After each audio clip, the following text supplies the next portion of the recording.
Bonjour, moi c'est Gianni Di Ciocio. Moi c'est Armand Caillot. Moi c'est Arnaud Manéville. Alors, on travaille pour la Fauconnerie Christophe Puzin, donc qui est une société de fauconniers professionnels spécialisée dans l'effarouchement des espèces qui créent des nuisances. Chez vous, on travaille sur une colonie de corbeaux-freux, donc qui a pris pour habitude de nidifier à proximité du site, mais qui s'est aussi installé là en tant que dortoir. Ils ne sont pas là qu'au printemps, à la période de nidification, mais ils restent là toute l'année pour venir dormir.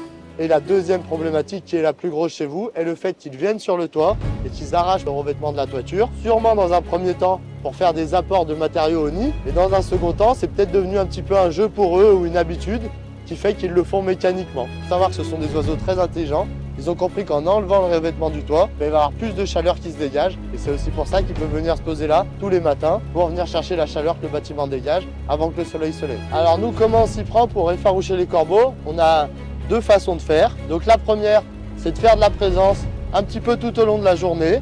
Alors nous, ce qu'on utilise principalement, ce sont les bus de Harris. Donc la buse de Harris, c'est l'oiseau que vous avez sur nos points. Ça, c'est des oiseaux de proximité qui vont rester avec nous, qui vont faire des attaques relativement courtes. On part de 50-100 mètres maximum. Donc ils vont vraiment rester sur site.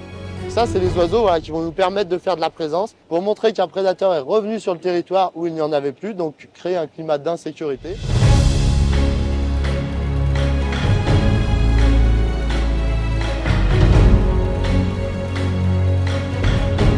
Dans un second temps, on utilise des faucons. Donc on a deux types de faucons, un gerfaussac, faut qu'il y ait un hybride, qu'on va faire principalement tourner au leurre. Donc le leurre, c'est un exercice qui simule l'attaque sur une proie et qui va permettre de montrer aux corbeaux que maintenant le prédateur chasse sur ce territoire. Dans ces périodes de présence, si on a l'opportunité, on va lancer nos oiseaux en attaque directement sur des individus pour vraiment créer de la peur, tout simplement. Et dans un second temps, on travaille sur le dortoir. Les corbeaux, comme n'importe quel oiseau, leur dortoir, c'est leur lieu de sécurité. Donc en fait, le but, nous, quand on va travailler sur le dortoir, c'est de leur faire comprendre que ce lieu de sécurité, où ils venaient dormir, est maintenant le territoire d'un prédateur. Donc on va ramener un prédateur la nuit sur leur dortoir, et en plus de ça, on va faire des attaques dans des faisceaux lumineux, donc avec des lampes bien spécifiques, et on va aussi leur faire assimiler un son, qui est un sifflet, à la présence du prédateur. Ce qui fait que, dans un second temps, la suite de notre intervention, pour finaliser le travail, si on voit que les corbeaux sont encore un petit peu présents ou qu'ils insistent à vouloir revenir sur le dortoir, il suffira qu'un technicien de votre société prenne un sifflet et une lampe, ils viennent une demi-heure, une heure le matin, une demi-heure, une heure le soir, siffler, mettre des coups de lumière sur les arbres où les oiseaux dorment, et en fait, vu qu'eux, ils ont assimilé la présence du prédateur à ces sifflements et ces faisceaux lumineux, ils prendront la fuite beaucoup plus facilement. Ce qui peut être fait, c'est revenir en période de nidification. Donc là, on a mis une première semaine. Les oiseaux ont compris qu'il y avait un danger sur ce territoire, mais au printemps, je peux presque assurer que vu qu'ils nichent là depuis de nombreuses années, ils vont essayer de venir nicher chez vous dans tous les cas. Donc là, il sera intéressant pour nous de revenir en période de nidification, donc pendant la construction des nids, pour les empêcher de construire leur nid. Pourquoi pas les faire démonter par un élagueur grimpeur avant la ponte des œufs, bien sûr. Et ce qui fait que là, on va avoir un réel impact parce qu'ils vont comprendre qu'ils ne peuvent plus nicher ici et vont être obligés d'aller nicher ailleurs.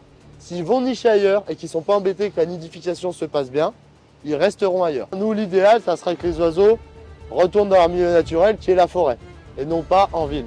La problématique, c'est qu'ils ont très bien compris qu'en ville, il y a moins de prédateurs et surtout qu'il y a de la lumière. Et la lumière, pour eux, c'est symbole de sécurité. On fait un tout petit peu de reproduction, comme je vous disais, on n'arrive pas à s'autosuffire, c'est pas le cœur de notre métier. Donc on va aller acheter des oiseaux dans des gros parcs comme la volerie des Elfes de Dockinsheim, qui est pas très loin de chez vous, ou des gros parcs comme le Puy du Fou. À la suite de ça, c'est nous qui allons affêter. Chez les rapaces, en fauconnerie, on ne dit pas dresser, mais affêter un rapace. Donc c'est nous qui allons les affêter, les mettre au travail. On va garder les oiseaux tout au long de leur vie. On a tendance à les faire travailler 10-12 ans, puis les mettre en reproduction, pour qu'ils finissent leur beau jour tranquille en retraite, et potentiellement qu'ils nous fassent des jeunes pour garder toujours des lignées performantes au travail.